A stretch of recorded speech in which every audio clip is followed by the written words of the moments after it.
Hello guys! So, magtsikahan lang tayo. And recently kasi, marami akong napapansin sa Google Play Store at maging nga sa App Store.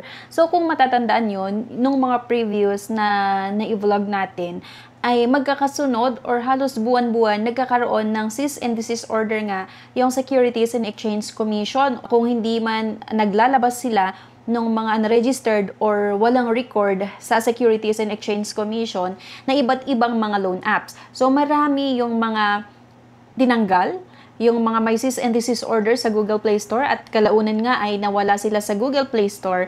Pero nagtaka ako kasi nung nag-check ulit ako sa Google Play Store nga, marami akong nakita na iba't ibang mga loan apps na bago na naman na nagsisilabasan. Kaya syempre, out of curiosity ay chinek ko. So, ang unang-una nga na i-share ko sa inyo ay itong Pera Now Secure Loans daw under ng Pera Loan 7 Lending Corp. So, ito yung una na nakita natin. Pero bago ang lahat, panoorin nyo muna to. Ngayon, dahil tag-ulan na at uso ang brownout, minsan inaabot ng 1 to 3 days, kailangan mo ng Orasure OL100 Pro power bank na may 100,000 mAh. Super laki ng capacity, kaya kahit ilan ang i-charge mo dito, kayang-kaya at mabilis din ito mag-charge ng mga gadgets, mga rechargeable na electric fan, at maging mga flashlight. So perfect na perfect nga ito ngayong tag-ulan na laging nagba-burn out. Ito ay kaya niya 1 to 3 days, kayang-kaya, pwede pang mas mahigit sa 3 araw. Depende syempre sa mga i-charge natin. So marami siyang port na pwedeng pag-charge-an. Perfect na perfect ito ngayong tag-ulan. Sunod-sunod na naman yung mga bagyo, kaya kailangan nyo ito mga mima.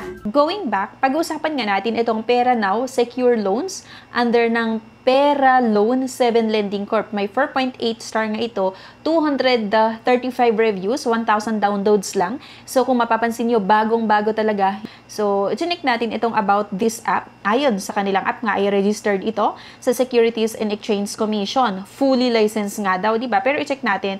So ito nga ay under ng Pera Loan 7 Lending Corporation at meron pa itong SEC registration number. Pero bago yon, nag-check ako dito sa reviews sa bandang critical, wala akong nakita. Hindi talaga ganun kadami din yung naglagay ng kanilang reviews. Pati yung mga 5 reviews, hindi rin ganun kadami.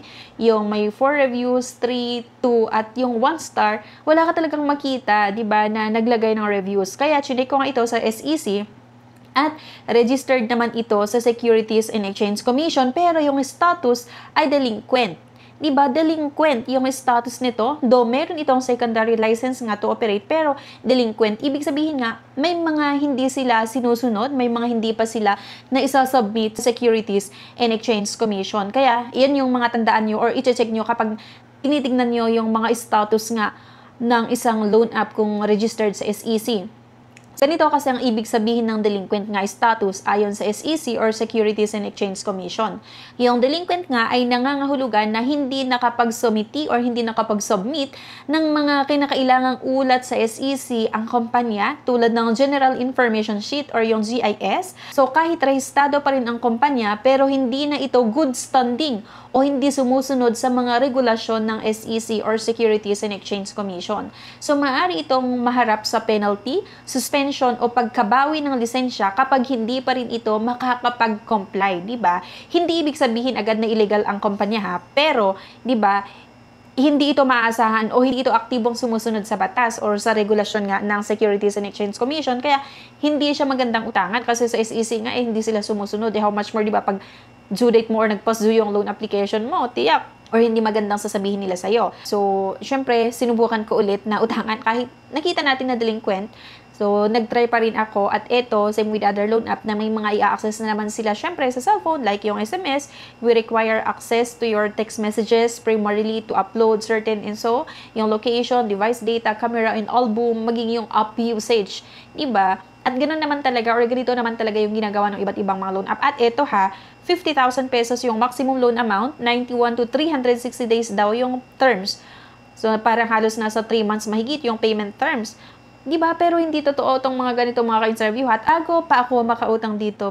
Allow usage access. Para i-access syempre nila kung ano yung gusto naman nila sa cellphone ko. So, ayun na nga, 0.05% daw yung interest pero hindi naman ata totoo to.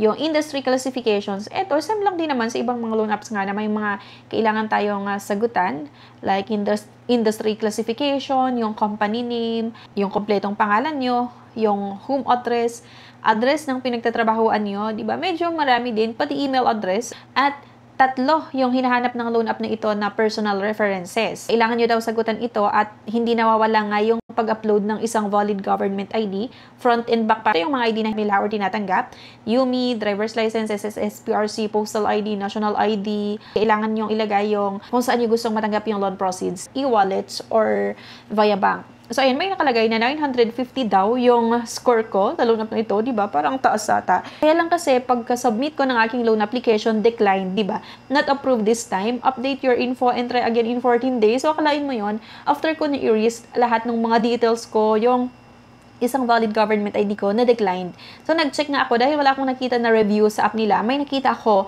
na nag-post nga sa Facebook regarding sa kanilang experience at marami yung mga nag-comments dito. Like sabi niya, sino po dito may app na Pera Now? Nag-try po ako mag-apply for loan kasi ang offer nila sa akin is 700 lang. Then, hindi ko na po tinuloy.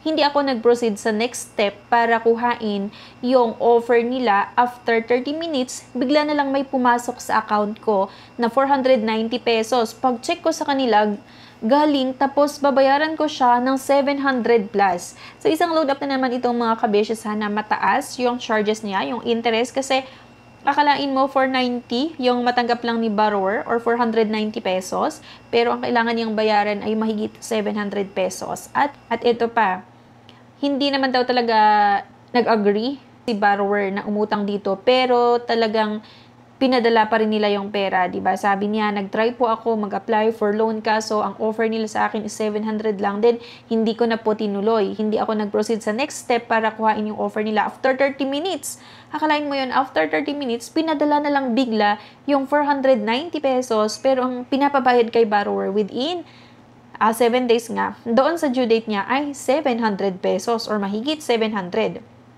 Meron pa isa na nag-comment naman, sabi niya, nadali din ako, 390 pesos pumasok, ang babayaran ko ay 628 ng 7 days, mga scammers talaga. Next, sabi pa nung isa, tawag na sila ng tawag ngayon at text ng text, hindi ko pinapansin. Meron pa, scam yan boss, huwag na ninyo patulan. So, isang loan app na naman nga mga ka-insta review na hindi magandang utangan, mataas yung charges niya at ayon nga sa Securities and Exchange Commission ay delinquent yung loan app na ito, yung company nila. May mga regulasyon ng SEC na hindi pa nila nasasubmit. So, hindi sila sumusunod sa kung anong batas ang meron nga itong SEC. Kaya, hindi talaga siya magandang utangan. At sana talaga, masilip din ng Securities and Exchange Commission ito at talagang maipasara nila. Pero kasi, ang hirap ata yung laban sa mga OLAS, no? Kasi marami yung mga naipasara, pero bumabalik sila sa Google Play Store at App Store at nag-iiba lang siya ng pangalan, di ba? Parang ang hirap talaga nila puksain. Ang hirap puksain itong mga iba't ibang loan apps. So, yan lang. Nagbigay lang ako sa inyo ng honest review regarding nga dito sa Pera Now. So, sana makatulong ito. Lalong-lalo sa mga nagbabalak ko pa lang or gustong itry na subukan yung loan app na ito. So, delinquent nga po yung app. So, hindi siya magandang utangan. Matataas yung charges niya at napaka-short term lang din. I-comment nyo na to sa SEC na itong Pera Now ay delinquent pero tuloy-tuloy pa rin yung operation nila. So, thank you guys for watching at see you sa aking next video. Bye!